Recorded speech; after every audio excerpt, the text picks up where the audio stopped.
खुलुमबाय बे समावहाय जोंनिनो बर' हारिनि हायेननि सुफिं मुङै मुंदांखा जानाय रुंसारि प्रमद चन्द्र ब्रह्मनि गिबिसिन फिसाला प्रबिर ब्रह्म डक्टर प्रबिर ब्रह्म बिथाङा जोंजों दंफैयो। बिथाङा दिनैनि बे जोंनि बड'लेण्ड इउनिभार्सिटिनि फरायसाफोरजों खुंजानाय नैथि मंगलबारनि हाबाफारियावहाय आलासि महरै नुजाथिफैदों। बिथांखौ जोङो मोननो हानानै जोबोर गोजोननाय मोनदों। आं बे समावहाय डक्टर प्रबिर ब्रह्म सारनियावहाय बिथाङा बेयावहाय फैनानै माबायदि मोनदों आरो बर'नि बे बाथौ धोरोमनि फारसे सारनि मोनदांथि आरो सारनि बिबुंथिखौ आङो रायजो राजानिसिम बुंहरनो थाखाय आङो सारखौ गुरैयै खावलायो। बिथाङा लण्डननि सिटिजेन आरो बिथाङा लण्डनावहायनो डक्टर मावोमोन। दायो बिथाङा रिटायार लानानै जोंनि बर' समाजजों गासिबो हाबाफारियाव ओंखारफ्रामो होनोब्लाबो गोरोन्थि जानाय नङा। स' बिथांखौ मोननो हानाया जोबोर खाफाल गोनां। सारखौ एसे बुंनो थाखाय गुरै खावलायो।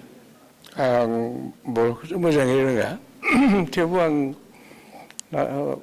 नाजानोसै एसे बुंनो हाबानो आं माबागोन आं हेपि जागोन। बे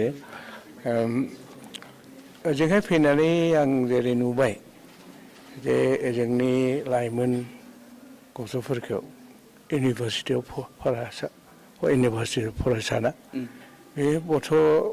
बे गथ'फ्रा आं गथ'सो होनगोन बिसोरखौ जुदि एसेबां जे गोसो होनानै जोंनि बाथौ धर्मखौ दाबोनो फालिनानै दङ बे मडार्न लाइफआवबो बेखौ नुनानै आङो जोबोद गोजोननाय मोन्दों।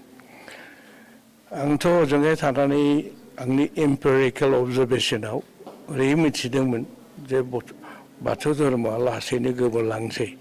रावबो बेखौ दा फालिला, मानसिफ्रा खृष्टान जाबाय आरो जुदियो बाथौ धर्म जों फालिग्राबाबो बे जोंहा दा हिन्दु धर्मखौसो लाबाय बादि नुदों। मानोना जेब्ला आं बे दुर्गा फुजा सरस्वती फुजा बेफोरखौ नुयो बिसोरनि मन्दपाव आं दख'ना गाननाय हिन्जावफोरखौसो बांसिन नुयो।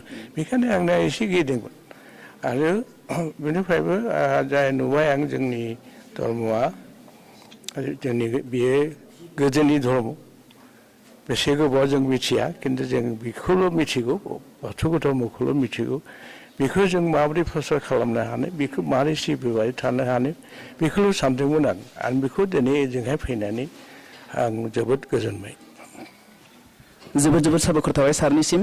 सारनि जोबोद बेसेन गोनां जाय मोनसे मेसेज, बे मेसेजआ जोंनि बाथौआरि आरो बर' समाजावहाय जोबोर मोजां गोहोम खोलैगोन जों बेखौ मिजिंथियो। आरो सारखौ खनसेबाव जोबोर साबायखर बावनानै दिनैनि बे गोथार साननि बाथौ साननि गोजोन हामलायनायखौ बयनिसिम